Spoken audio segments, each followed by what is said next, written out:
മഹാനായ സുൽത്താൻ മക്കാന്തപുരം ഉസ്താദ് ഈ രംഗത്തേക്ക് വരുന്നതിന് മുമ്പ് നമ്മുടെ ഇന്ത്യൻ ജനതയുടെ, കേരള മുസൽമാന്റെ, കേരള ജനതയുടെ, വിശിഷ്യ മുസൽമാന്റെ വിദ്യാഭ്യാസപരമായ അവസ്ഥ, സാംസ്കാരികമായ തളർച്ച, ഇതിനെല്ലാം പരിഹാരം ജാമ്യ മർക്കസുൽ സഖാഫത്തി സുന്നിയ 50 വർഷം തുടങ്ങുന്നതിന് മുമ്പ് 100% SLC വിജയം കൈവരിച്ച ഒരു മുസ്ലിം സ്കൂൾ കേരളത്തിലുണ്ടോ എന്ന് എനിക്കറിയില്ല. കേരളത്തിൽ ആദ്യമായി 100% SLC വിജയം കൈവരിക്കുന്ന ആദ്യത്തെ മുസ്ലിം മാനേജ്മെന്റ് സ്കൂളായിരിക്കും മർക്കസ് ഹൈസ്കൂൾ. ഒരിക്കലല്ല, രണ്ടല്ല, മൂന്നല്ല, പല തവണ അങ്ങനെ കേരളത്തിലുടനീളം എന്നല്ല, കേരളത്തിന്റെ അകത്തും പുറത്തുമായി ഇന്ത്യയുടെ ഒട്ടുമിക്ക സ്റ്റേറ്റുകളിലും ശൈഖുനായുടെ കയ്യൊപ്പെത്താത്ത, വിദ്യാഭ്യാസ സ്ഥാപനങ്ങളിലെത്താത്ത സ്റ്റേറ്റുകൾ കാണാൻ കഴിയില്ല. ലക്ഷക്കണക്കിന് വിദ്യാർത്ഥികളെ പഠിപ്പിച്ച് വളർത്തി മാതൃകാ പുരുഷന്മാരാക്കി. പരിശുദ്ധമായ ഹറമിൽ ദർസ് നടത്തിയ പണ്ഡിതന്മാരിൽ ഇന്ന് ജീവിച്ചിരിക്കുന്ന ഒരു മുസ്ലിം പണ്ഡിതൻ കേരളത്തിൽ സുൽത്താൻ ഉലമയല്ലാതെ ഈ വിധി തന്നെ മറ്റാരെയും അറിയില്ല.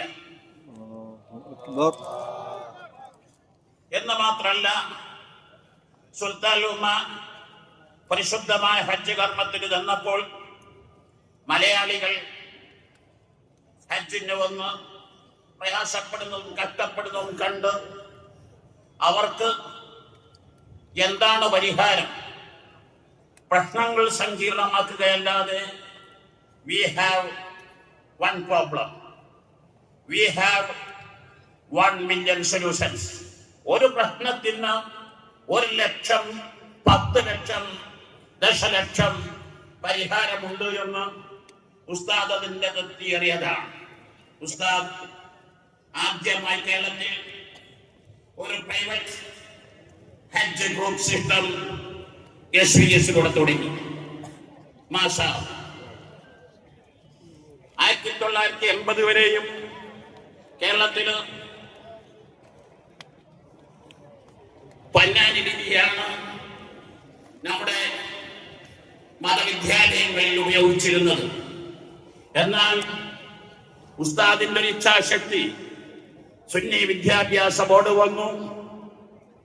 റസ്മുൽ ഉസ്മാനി തുടങ്ങിയപ്പോ കളിച്ച് മുസ്ഹഫിലും തൊട്ട് കളിക്കാൻ തുടങ്ങിയെന്നൊക്കെ പരിഹസിച്ചവരും മക്കാറാക്കിയവരും നമ്മുടെ നാട്ടിലുണ്ടായിരുന്നു. ഇന്ന് എല്ലാവരും അൽഹംദുലില്ലാഹ് ആ റസ്മുൽ ഉസ്മാൻ മുസ്ലിം പ്രാവർത്തികമാക്കി എന്നത് ഉസ്താദിന്റെ പ്രത്യേകതകളാണ്. ഉസ്താദിന്റെ പ്രവർത്തനങ്ങൾ എണ്ണി തീർക്കാൻ ഒരിക്കലും സമയം മതിയാവുകയില്ല. ഉസ്താദ് ഒരു തുറന്ന പാഠപുസ്തകമാണ്. ഈ പ്രായാധിക്യത്തിൽ ഇത്രയും ദൈർഘ്യത്തിന് ആരോഗ്യത്തോടെ എന്തുകൊണ്ട്? ഈ പ്രായാധിക്യത്തിൽ ഇത്രയും മാരകമായ രോഗം വന്ന് വൈദ്യന്മാർ കൈവിട്ടയിടത്ത് ഇത്ര ആരോഗ്യത്തോടെ, ഊർജസ്വലതയോടെ, അതിലേറെ ആവേശത്തോടെ വന്ന മറ്റൊരു പണ്ഡിതൻ ആരാണ്?